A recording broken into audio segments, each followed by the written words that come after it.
Nothing feels more predictable than the workplace you know, but when pressure builds or safety slips, even routine jobs can turn deadly. These aren't ordinary accidents. They're 5 of the most devastating workplace tragedies ever recorded. It was October 9th, 2017, at the Northridge Waste and Recycling Facility on the outskirts of Fresno, California. The plant processed thousands of tons of trash every week, sorting, shredding, and compacting material before it moved to nearby landfills. Most workers arrived long before sunrise, stepping into a building filled with constant noise, conveyor belts humming, claws slamming, and forklifts moving in and out of loading bays. It was a place built on routine. Everyone had a station, and every task followed a familiar rhythm. One of the workers on shift that morning was 33-year-old Anthony Vega, a garbage collector who had recently been promoted to the indoor sorting line. He was quiet, steady, and known for showing up early. Co-workers said he rarely missed a day and often stayed late to earn extra hours for his 7-year-old son. Anthony wasn't the type to take shortcuts.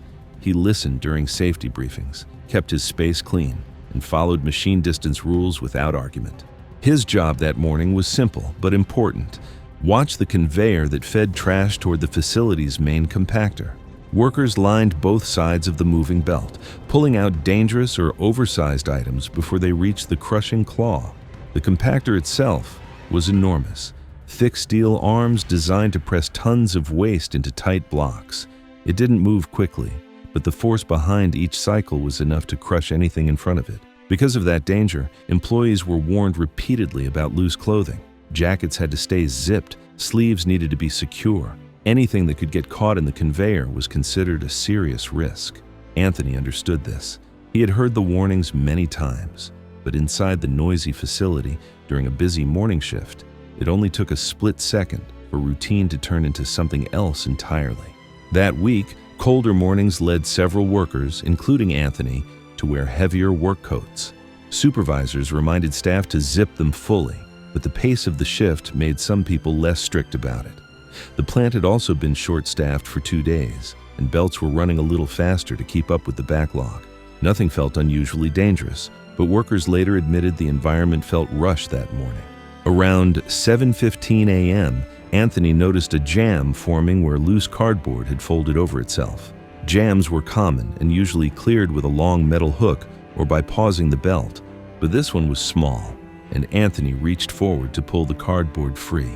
Several workers later said the moment looked routine.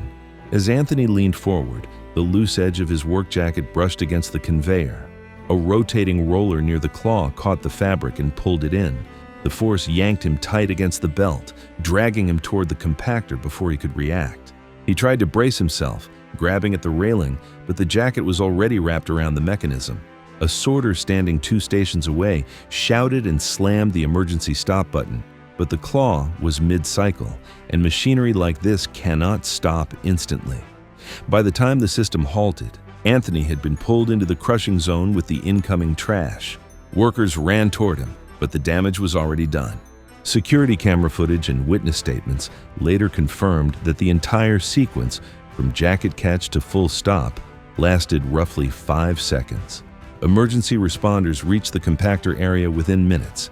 After a brief assessment, paramedics confirmed there was no chance of survival. The coroner later ruled the cause of death as massive blunt force trauma from industrial compaction equipment. The plant shut down for the day, while workers were sent home, many still shaken. OSHA arrived that afternoon and began inspecting the machine, guardrails, and emergency stop system. In the following weeks, the facility added snag guards, reduced conveyor speed, updated uniform rules, and completely redesigned Anthony's station to keep workers farther from the intake zone. Anthony Vega lost his life to a machine that never slows down. But our next case reveals a danger even more deceptive: grain that behaves like quicksand. It was August 22, 2016, at an agricultural processing facility on the edge of Omaha, Nebraska. The morning shift had just started, and the air felt heavy and humid, thicker than usual for late summer. Trucks lined up at the yard, trains rumbled in and out, and workers moved quickly to keep thousands of tons of corn flowing through the system. In a small control room above the loading area, 24-year-old Sarah Mitchell monitored the grain flow readings, watching each silo's numbers rise and fall on her screens. Sarah grew up on a corn farm in central Nebraska before her family lost the land to debt. Working at Midwest Grain Processing wasn't just a job. It kept her connected to the world she loved. She showed up early, stayed late, and had a natural understanding of how grain behaved inside a moving system. When something clogged or slowed, Sarah noticed it before anyone else. The facility itself was massive.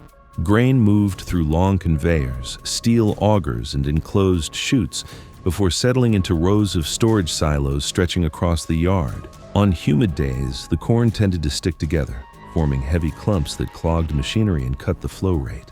This morning was one of those days. The air was damp, and Silo 7 had developed a deep blockage. Sarah watched the flow numbers on her monitor drop sharply. Maintenance staff radioed in a moment later, confirming what she already suspected. The bottom chute wasn't moving grain at all. Under normal conditions, the maintenance team would have scheduled a shutdown before anyone went near a silo. But that morning, different departments were giving conflicting updates. The control room believed the blockage was minor. Maintenance thought the cooling fans were causing moisture buildup, and supervisors were frustrated by the delays. Instead of stopping production, they tried quick fixes, opening and closing feeder gates, reversing a conveyor, and striking the outer panels to loosen the clump. Nothing changed. The grain wasn't moving at all. Eventually, it became clear that someone needed to check the blockage from inside. Sarah volunteered almost immediately. She had grown up around grain and understood how it clumped, shifted, and settled when moisture built up. She told her supervisor she knew what she was doing and that she'd follow the harness procedures the company required. Her supervisor hesitated. He knew that entering a silo, even with a harness, was one of the most dangerous tasks in the facility. Grain could move without warning, and once it started flowing, it behaved like a liquid. But Sarah was confident, and the pressure to get production back on track was real. After a short discussion, he reluctantly agreed. Maintenance workers began setting up the entry equipment. By late morning, Sarah stood at the top hatch of Silo 7, wearing a full-body harness clipped to a lifeline anchored above the opening. The inside of the silo felt still and warm, with a faint smell of dust hanging in the air. Below her, the corn formed an uneven mound, firm in some areas, sloped in others, with a compacted layer somewhere beneath the surface causing the backup. A maintenance worker named Tom stayed at the hatch. His job was to watch her every move, monitor how the grain settled, and alert her if anything looked unsafe. The plan was simple. She would climb down, chip away at the hardened clump, climb out, and restart the flow. It was meant to be a quick job, just enough to get the lines moving again. Sarah descended slowly, testing each step as she settled onto the surface of the grain. She used a long metal rod to chip at the compacted layer. For several minutes, nothing happened. The grain didn't budge. Tom leaned over the opening, watching closely as she worked deeper into the mound. A faint crack sounded from within the pile, small enough that Tom barely heard it, but loud enough for Sarah to feel the shift under her boots. Grain that had been sitting still for hours suddenly loosened, and the surface beneath her feet began to slide downward in a slow, sinking motion. Tom called out, leaning further over the railing. Before she could respond, the entire upper layer of corn broke free, pulling Sarah into a funnel forming beneath her. According to Tom's statement, it happened all at once. The mass inside the silo collapsed inward, forming a funnel. The grain beneath Sarah began pulling downward like a drain opening. She tried to back away, but her feet sank instantly. Tom hit the emergency stop, but by that point, the grain was pulling her deeper.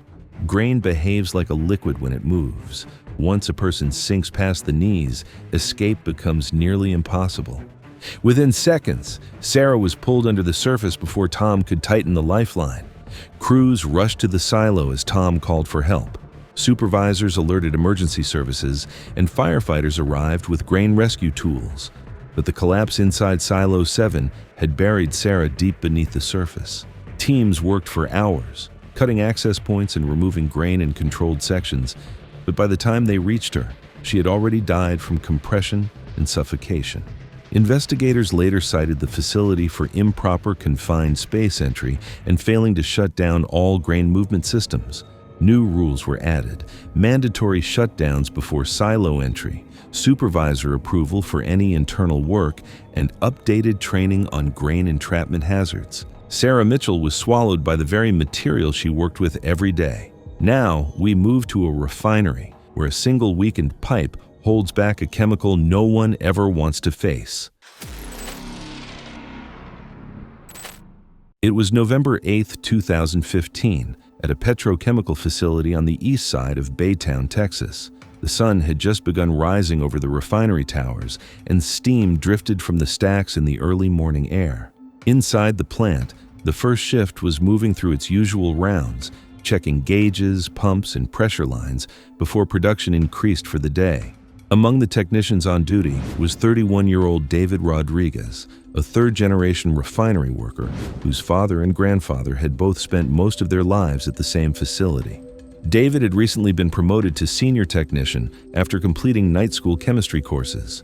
He was engaged to his high school sweetheart and often picked up extra shifts so they could save for a house. Co-workers described him as someone who followed procedures exactly and kept thorough notes during every inspection. He took pride in continuing the family tradition, but he also understood the risks, especially in a plant with older equipment and an aging infrastructure that required constant monitoring. One part of the facility, Reactor Unit 3, had been giving workers trouble for weeks. Its pressure readings would spike and drop at strange times, never high enough to trigger an automatic shutdown, but inconsistent enough that technicians knew something wasn't quite right. Several pipes in the unit had also begun to vibrate more than usual during peak production hours. These weren't violent movements, just small shakes that experienced workers recognized as early signs of internal stress or developing corrosion. David documented every irregularity he found. He photographed gauges, logged timestamps, and forwarded detailed reports to his supervisors. Each submission resulted in the same outcome: the unit stayed online. Shutting down a reactor was expensive and time-consuming, and with production quotas tight that month, management preferred to keep the equipment running unless the readings forced a shutdown. That morning, David wasn't alone. He had been assigned to train Miguel, a new technician in his first month on the job. Miguel followed closely with a clipboard, copying readings and asking steady questions about pipe temperatures, pressure cycles, and what counted as normal vibration. David moved at a patient pace. He remembered how overwhelming the refinery felt on a first day, and he made sure Miguel understood why each check mattered. Their task was routine: walk the length of Reactor Unit 3, inspect gauges, look for leaks, listen for unusual sounds, and log everything for the engineering team. David had done this route countless times, but as they approached the pressure manifold, he felt a stronger vibration through the steel walkway. At first, he assumed it was part of the usual warm-up cycle, but this movement felt different, more focused, more rhythmic, as if something inside the pipe system was shifting unevenly. He stopped and placed a hand on a support rail. The metal trembled in a pattern that matched the vibration beneath them. Miguel waited beside him, sensing that something was off. The gauges nearby showed normal numbers. Nothing appeared out of range. But experienced technicians often relied on instinct just as much as instruments, and the vibration had grown stronger than what David remembered from the previous week. Before he escalated the issue, he wanted one more complete set of readings. Gauge delays were common, and pumps could cause temporary fluctuations that disappeared within minutes. He asked Miguel to note the pressure levels while he examined the connections more closely. As he leaned in toward the manifold, a faint metallic tapping echoed from inside the line, a small, irregular sound that didn't register on any panel. It suggested internal stress, the kind that technicians learned to recognize long before alarms went off. David paused, realizing he might be moments away from calling in a shutdown. But before making that decision, he aimed to confirm exactly what was happening, hoping the vibration was stabilizing rather than escalating. A sharp metallic crack came from the pipe, followed by a burst of high-pressure spray. The ruptured section released a jet of benzene that struck David directly. Miguel saw him react instantly. His body jerked backward, and his arms lifted as the chemical soaked through his protective suit. He stumbled, tried to brace himself, then collapsed onto the walkway. Miguel rushed forward but slipped on the growing pool of liquid and fell to his knees. Realizing he couldn't reach David safely, he pushed himself back toward the doorway and ran to alert nearby workers. Emergency alarms sounded throughout the unit, and responders activated the chemical containment protocol, sealing the area and shutting down nearby pumps. A specialized rescue team reached David within minutes, but the exposure had already caused severe chemical burns and internal poisoning. He was transported to a medical facility on site and then transferred to a hospital where he died a few hours later due to the extent of toxic absorption and thermal injury caused by the ruptured line. Miguel survived with minor chemical burns, but he developed long-term respiratory issues from inhaling fumes during the incident. He never returned to work at the plant. Investigators later found that the ruptured pipe had severe internal corrosion in a section that had never been replaced during earlier maintenance cycles. The wall had thinned so much that even a minor pressure change was enough to blow it open. The final report cited poor upkeep, ignored warnings, and delayed repairs as the main factors behind the failure. Reactor Unit 3 remained offline for 3 months while aging lines were replaced, monitoring systems upgraded, and staff retrained on chemical handling procedures. Regulators issued multiple safety violations, noting that David had reported irregularities well before the rupture. When the unit eventually restarted, many workers still saw the incident as entirely preventable, a loss that happened not because procedures were ignored, but because a technician who followed every rule was failed by the system around him. David Rodriguez followed every rule, but the old infrastructure failed him. Our next case heads 300 feet into the air, where a crane operator battled winds strong enough to topple steel. It was June 3, 2018, at a downtown construction site in Seattle, Washington. Morning traffic moved slowly around the blocked-off streets where a new 40-story residential tower was rising. The tower crane, assigned to the project, stood high above the street, its long jib stretching across nearby rooftops. Inside the crane cab sat 35-year-old Kevin Walsh, a former military engineer who had spent most of his civilian life operating tower cranes across the region. Co-workers said he liked the structure and quiet of crane work. It kept his mind steady, even on the difficult days when his PTSD symptoms resurfaced. He lived alone in a small apartment outside the city, but he sent part of every paycheck to support his disabled veteran brother. Kevin arrived early that morning, as he did most days. He reviewed weather conditions, checked the crane's diagnostics, and logged his inspection notes. Strong winds had been forecast, and by sunrise, gusts were already reaching the lower limits of what the job allowed. The shutdown threshold was 50 miles per hour. Weather stations reported peaks around 45. The site supervisor walked through the morning briefing with tension in his voice. The project was behind schedule, and a group of investors planned a visit later that afternoon. Kevin knew the pressure, but he also knew the risks of high wind lifting. He agreed to operate but reduced the load weights and increased safety margins, hoping conditions would stabilize. By late morning, the wind had grown stronger. Flags around the site snapped hard, and dust moved in swirling bursts through the open floors of the rising structure. Kevin continued lifting smaller sections of steel to avoid unnecessary strain on the crane. On the ground, apprentice operator Lisa monitored the cab from her position near the base. She had been shadowing Kevin for several weeks and admired the way he worked. Slow, precise, careful with every adjustment. Around noon, Kevin was assigned to lift a bundle of long steel beams up to the 25th floor. It was the kind of lift he had done hundreds of times, but with the wind already rising, he took extra precautions. Before moving anything, he checked the anemometer mounted near the cab, then checked it again a few minutes later. Gusts were increasing, but still below the shutdown threshold. He radioed the signalman, confirmed the path was clear, and began the lift slowly to keep the beams steady. The load rose from the staging area, climbing through open air where the tower crane was more exposed.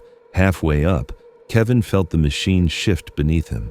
Wind at elevation often behaved differently from what ground-level readings suggested, and as the beams reached mid-height, a strong gust struck them from the southwest. The bundle swung outward, pulled like a giant pendulum beneath the jib.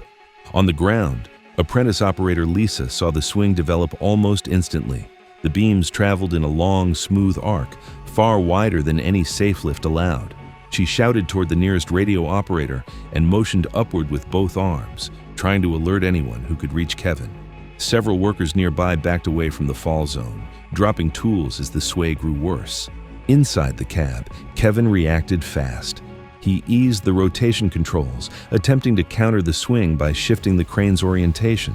His goal was to bleed energy from the moving load and realign it beneath the jib.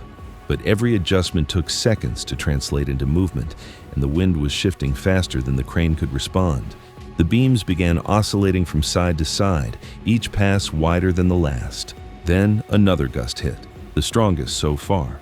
The beams snapped outward again, pulling the jib past its normal operating angle. Kevin felt the entire upper assembly twist.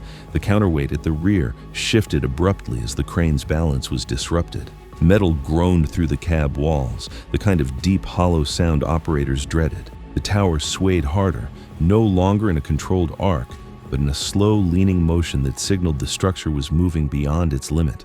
Lisa and several crew members screamed warnings, pointing toward the upper floors where the crane had begun to tip. Dust rose from the base support as bolts strained under the force. Kevin stayed at the controls, doing everything he could to bring the swinging beams back under control. He eased the rotation, adjusted the trolley, and tried to dump tension from the load, but the gusts were too strong and too fast. For a moment, the crane held still, leaning at an angle that wasn't normal but hadn't yet crossed into collapse. Then, a stronger burst of wind hit the suspended beams, pulling the jib far past its safe limit. The tower shifted. Bolts at the midsection groaned loudly, and the entire structure flexed in a way operators never wanted to feel. Lisa shouted from below, waving her arms and backing toward the edge of the site as the crane lurched. Kevin, knowing the crane was going over, unbuckled his harness and tried to reach the emergency ladder mounted behind the cab. He made it only a few steps. The upper tower suddenly jerked as the crane began to tip. The catwalk beneath Kevin shook violently, and he was thrown sideways. He lost his grip on the rail and slipped from the platform, falling along the outside of the tower as it tilted. Mid-fall, he collided with a steel support beam. The impact knocked the breath out of him, and as the crane continued to twist, one of the sheared lattice sections snapped downward, catching his left arm. The metal edge sliced through it. Kevin fell the remaining distance, nearly 40 feet, landing on a lower concrete floor of the unfinished building. Workers nearby heard the thud and scrambled to reach him, unaware that the crane itself was still collapsing overhead. Above them, the tower continued tipping toward the street. A section of the jib struck the edge of the building before breaking free entirely. Steel fragments cascaded downward, crushing scaffolding and scattering debris across the site. Lisa dove behind a concrete barrier as dust and metal rained down. A few pieces cleared the perimeter fencing and fell onto the sidewalk, hitting 2 parked cars but missing pedestrians. Emergency crews arrived within minutes. Firefighters blocked off the surrounding streets and directed people away from the dust cloud drifting across the intersection. Inside the half-built structure, paramedics followed workers to the floor where Kevin had landed. They found him unresponsive. Despite efforts to stabilize him, the combination of blunt force trauma from the fall and catastrophic blood loss from the severed arm left no possibility of survival. Paramedics pronounced him dead at the scene. Crews also swept the base of the collapse zone and confirmed that no one on the street had been seriously injured. Lisa and several workers were evaluated for shock, but were physically unharmed. Kevin's death hit the crew hard. He was one of the most experienced operators on site, placed in a situation where the weather changed faster than the equipment could handle.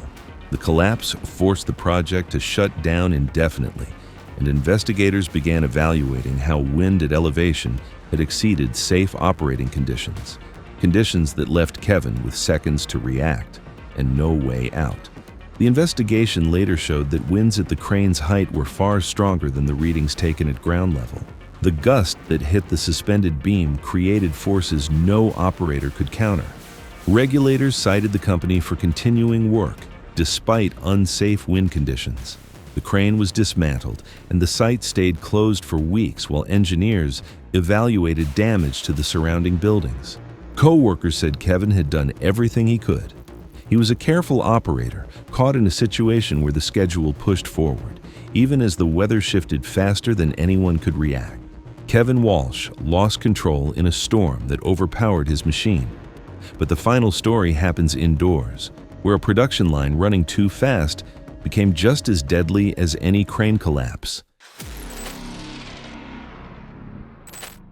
It was September 14th, 2017, inside a poultry processing plant in Springdale, Arkansas. The building stretched across several acres, filled with stainless steel equipment, conveyor belts, and the constant noise of machinery. Temperatures stayed low to keep the product cold, and workers wore layers under their aprons. The plant processed nearly 250,000 chickens a day, and each section of the facility moved at a pace few people outside the industry ever experienced. Among the workers was 26-year-old Maria Gonzalez. She handled the deboning line, one of the fastest stations in the plant. After her father's deportation 3 years earlier, Maria took on the responsibility of supporting her mother and 2 younger siblings. She often worked double shifts and rarely used her scheduled breaks. Co-workers said she moved with quick, practiced motions, always trying to keep up with the pace of the line. The money wasn't great, but over time helped cover rent, utilities, and school supplies for her siblings. She dreamed of saving enough to move her family into a better apartment closer to town. Holiday demand pushed production even harder that month. For nearly 2 weeks, the main conveyor had been running roughly 15% faster than its designed speed. Workers complained about the pace, but management encouraged extra hours and bonuses to keep the line moving. Maria's station sat next to the mechanical separator, a machine designed to strip remaining meat from bones. It used rotating internal blades and suction pressure to pull pieces through. Safety guards had been removed the previous month in what was described as an efficiency upgrade, allowing quicker access when pieces jammed. Throughout the morning, Maria noticed the separator making an uneven grinding noise. It happened only occasionally, but enough to stand out. She considered calling for maintenance, but she was behind on her quota and didn't want to slow the group. Several co-workers were already struggling to keep up with the increased pace, and stopping the line often meant getting reprimanded. Supervisors paced behind the stations, watching output numbers on handheld tablets. Near lunchtime, the conveyor became even more congested. Carcasses began arriving unevenly, some sliding, others stacking. Maria reached forward repeatedly to keep the flow moving. Across the line, Supervisor Carlos observed the section while checking production counts. He later reported that he noticed Maria working faster than usual, trying to catch up to the incoming product. At around 12:17 p.m., a carcass caught on the edge of the separator's intake chute. Instead of falling into the machine, it sat stuck halfway across the metal lip. Maria moved her left hand toward it, intending to flick it forward so the line wouldn't back up. As she leaned in, the loose fabric of her sleeve brushed near the rotating mechanism. The exposed edge of the intake caught the material instantly. The machine pulled her arm inward before she could step back. Carlos reacted immediately, shouting for the emergency stop while running toward her station. Workers stepped back from the line, stunned by the sudden motion of the intake pulling downward. Maria's knees buckled as the machine yanked her arm past the opening. The emergency stop engaged seconds later, but the damage had already occurred. Internal components forced her arm against metal surfaces inside the chute before the rotation halted completely. Workers from nearby stations rushed over as Carlos and another supervisor worked to free her. A team member at the far end ran to notify medical staff inside the building. The line was shut down, and part of the conveyor system was isolated to allow responder space. Maria remained conscious but severely injured as emergency staff stabilized her arm and prepared her for transport. Paramedics arrived through the loading bay and carried her out using the facility's industrial access ramp. She survived, but doctors amputated her right arm below the elbow due to the extent of the crushing and tearing injuries. In the weeks that followed, federal investigators inspected the plant. They cited the company for removing critical safety guards, increasing conveyor speed beyond safe limits, and failing to respond to reports of equipment malfunction. The facility received more than $2 million in fines and was required to install new safety systems before reopening the deboning line. Maria never returned to the plant. Coworkers later said the accident became a turning point for many employees who began refusing unsafe assignments even if it meant losing overtime. Thank you for watching. Subscribe for more videos.